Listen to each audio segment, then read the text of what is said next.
राजद के पूर्व मंत्री सुधाकर सिंह ने कहा है कि बिहार में शराबबंदी पूरी तरीके से फेल है। शराब से हुई मौतें नरसंहार से कम नहीं है।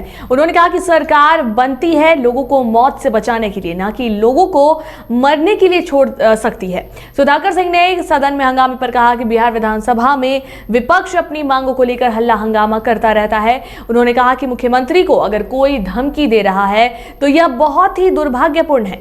इस तरीके के बयान नहीं देने चाहिए। सबका प्रयोग किया, क्या आप उस समय थे, आपने क्या सुना? देखिए, आज बिहार विधानसभा में आज क्या हमेशा सत्र के दौरान हल्ला हंगामा होता है विषयों को लेकर, और उस दौरान बहुत बातें साफ नहीं हो पाती किसने क्या बोला। लेकिन अगर किसी ने कोई धमकी दिया हो, अगर यह सही है तो ये दुर्भाग्यपूर्ण है और इस तरह से लोकतंत्र को खतरा है। मैं बता रहा हूँ ऐसी भाषाओं से अगर किसी ने बोला होगा तो। सदन में तो आप थे ना। मैंने कहा बहुत शोर शराबा था। शोर शराबा के होने के चलते बहुत चीजें नहीं सब साफ समझ में आती किसने क्या बोल दिया। मुख्यमंत्री के तेवर को देखा आपने देखा किस तरह से? मैं पीछे था, क्योंकि अब हम सत्ता पक्ष के साथ हैं तो मैं मुख्यमंत्री से 4 लाइन पीछे था, तो इसलिए उनके भाव भंगिमा को मैंने नहीं देखा। सामने वाला जो विपक्ष का लोग होगा उन्होंने महसूस किया होगा कि भाव भंगिमा। ये बीजेपी के लोग शराबबंदी पे समीक्षा होनी चाहिए सर। शराबबंदी पूर्णतः विफल है और मैं तो कहता हूं समीक्षा के लिए एक न्यायिक जांच आयोग बैठना चाहिए, 3 सदस्यीय कम से कम, जो जांच करे कि इसके क्या सामाजिक और आर्थिक असर हुए हैं। और इस तरह से हजारों लोग जो मौत हुई है शराब पीने से, जहरीली शराब, ये नरसंहार से कम नहीं है। सरकारें इसलिए नहीं बनती कि लोगों की मौत दी जाए, सरकारें बनती हैं लोगों को बचाने के लिए, और इसकी समीक्षा मैं कह रहा हूँ जांच होनी चाहिए।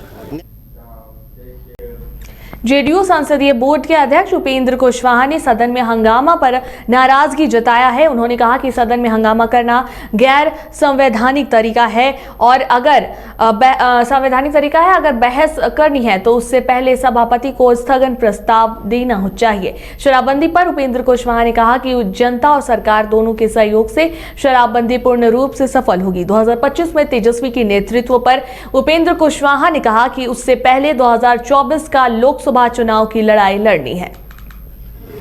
कि शराब मत पीजिए, शराब पीने से जान अभी नहीं तो देर से ही सही जाती है।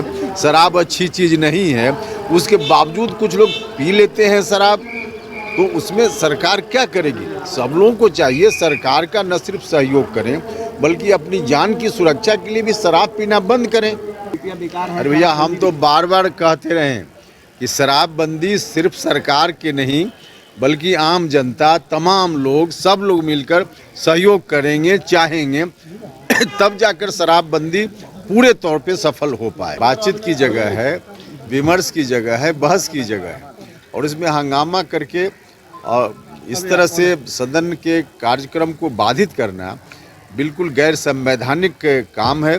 भारतीय जनता पार्टी के लोग चाहें तो जिस विषय पर उनको इच्छा हो नियमानुकूल तरीके से उस पर बहस की गुंजाइश है, बहस में भाग लें।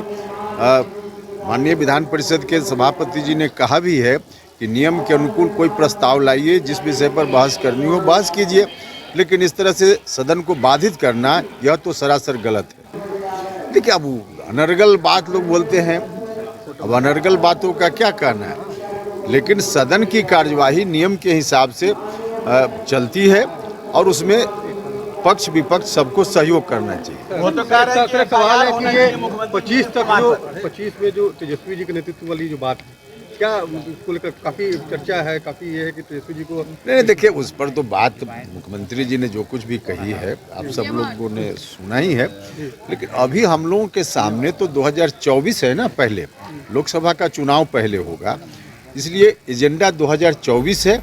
फिलहाल उसी पर हम सब लोगों का ध्यान